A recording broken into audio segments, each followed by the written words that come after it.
If you happen to take the tube on a regular basis, as I do, you're very often tortured by the sights that are spread all over the walls of the London Underground. I mean, most often when you look at the London Underground, given that basically Sadiq Khan has banned all forms of joy. If it's a picture of delicious-looking food, no, get rid of that. If it's a hot lady in a bikini, get rid of that. But if you wanted to show somebody who is, grotesquely overweight with a hairy armpit of indistinct gender, shaving part of their body, advertising some sort of, woke razor blade, then yeah, let's put that so big that you basically want to bring up your shredded wheats. Well, the latest scandal on the London Underground is a big advert that's been put up, and it's a money advert basically, and it seems to be some sort of financial advert advocating, I don't know what one might assume is some sort of Sharia financial system. I think under Islam, and maybe Rafe will be able to explain this more to me, borrowing of money ain't particularly cool. It's not haram, and they've got their own way of having sort of, halal money borrowing. I don't know what this is, but basically there's a big advert for Islamic finance startup called Waheed, which tells commuters to withdraw from exploitation. This advert, if you're watching, you can see it on your screen there. There it is, doing that whole sort of that point at the sky that various characters have done in the past.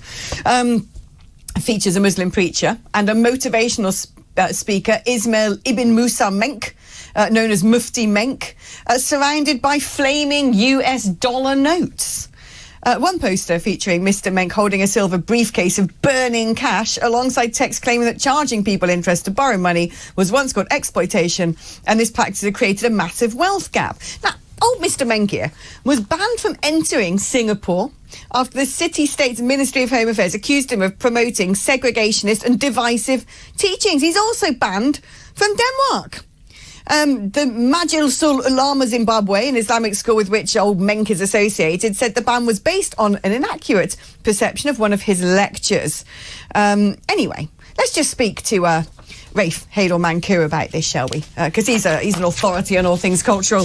Rafe, my darling, what is going on here? There was a picture of a comedian who had a hot dog or something. That was banned by TfL because it had a hot dog in it, and he had to hold a cucumber instead.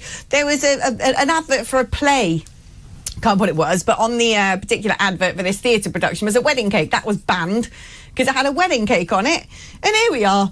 The Muslim Monetary Fund, or whatever they are, pointing up at the sky, burning dollars. Some of them seem to have pretty controversial relationships, and that's fine. Yeah, well, hello there, Alex. You're quite right. Now we'll just say, we've gone from two-tier policing and two-tier justice. Now we've got two-tier advertising as well. And you're right, when TfL is so harsh and unforgiving about these very innocent, completely harmless ads like Ed Gamble's show, which was called Hot Diggity Dog, not Hot Diggity Cucumber, when you have the poster for this play in the West End, which was Tony and Tina's wedding and featured a wedding cake. They're so harsh and unforgiving about that. And yet here they are allowing posters of a vile, let's be clear here, a vile religious bigot who described homosexuals as being worse than animals, and as you said, who was banned from Singapore and Denmark. So why on earth is TfL giving a platform to someone who has such divisive preachings, as well as the guy next to him who has links to Russian warlords close to Putin? You've got to ask, what's next? Are you going to have, Specsavers putting up a picture of Abu Hamza encouraging you to get eye tests? It's just absolutely bizarre. Look, Sadiq Khan obviously himself doesn't review every poster himself, but we know that there are over 1,000 TfL employees who are earning over 100,000 a year. Many of them virtue signaling snowflakes as well. So where on earth is the due diligence here? Why aren't they reviewing these posters? There must be somebody tasked with this job.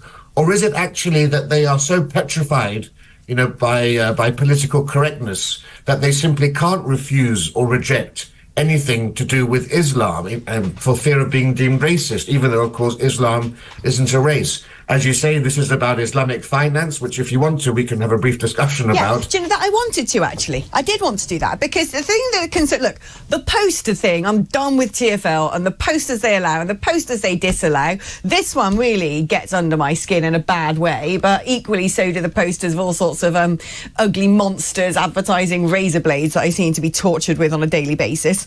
But I think what's even worse about this, you know, when you come to this country, you come to Britain. Britain has common law. We are a country that allows people to borrow money and charge interest on it. If we didn't do that, we wouldn't have a banking system. Just ask Pakistan and their relationship with the IMF. They've not been in particularly good books economically lately. We're not a country of Sharia law. We're not a country where you can come and be a state within a state. We're not a country where you can, I don't know, just bring your own legal system across like you're still living in an Islamic country and carry on as you did before. You come here because you come to live in Britain. If you want to live by Muslim rules, no one told you you had to leave your Muslim country, or no one told you if you did have to leave your Muslim country that you had to go to a Christian country. You could just as well have gone to another Muslim country. If you fundamentally really believe that, you know, charging interest on borrowing money and so on and so forth goes against your religion, and you don't want to live in a country that does that, then you don't have to. Nobody has obliged you to come here. But what we should oblige people to do if they do come here is say, do you know what? This is how we rock and roll in these parts. You know, when I've lived in other countries, and I've lived in lots of other countries, I've had to go along with that country's particular system of law. I've had to go along with that country's culture. If they want people to dress modestly, that is what I've done. If they don't like drinking alcohol in public spaces, that is what I've done. If, you know, this is the local language and no one speaks English, well, I've had to get by. And yet in this country, not only are we saying to people, well, you know, Britain's rubbish and so there's nothing really to assimilate to here, we're now advertising for have your own monetary system completely separate from our own. Yes, well, look, aren't the simplest adages best? When in Rome, do as the Romans do. This is just yet another example of this gradual encroachment of Sharia law into British life.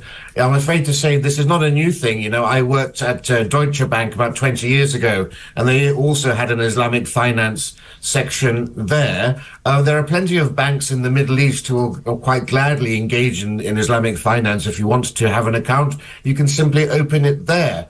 And many people, I would say, in this country would be, you know, even more offended than them seeing a hot dog by seeing money being burnt, right? Because the act of burning money for many people is, I would think, grossly offensive. The reason that money is being burnt here is that in Islamic finance, money itself has no value. The value is in the products or the services that are being exchanged. And so that's why, as you said, interest cannot be charged on that. So they get around it in different ways. So when you give money to a bank, it's deemed an interest-free loan, and then the bank will invest that money for you and give you the profits on that.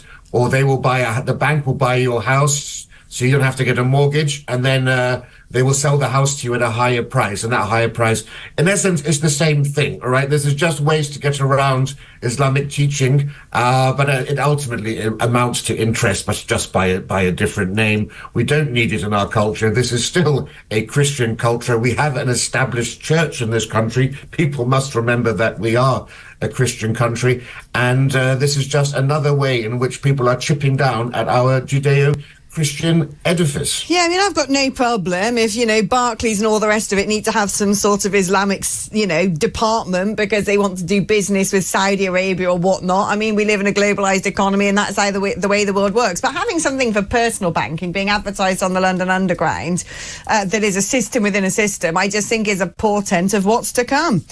Rafe, thank you ever so much. It's always great catching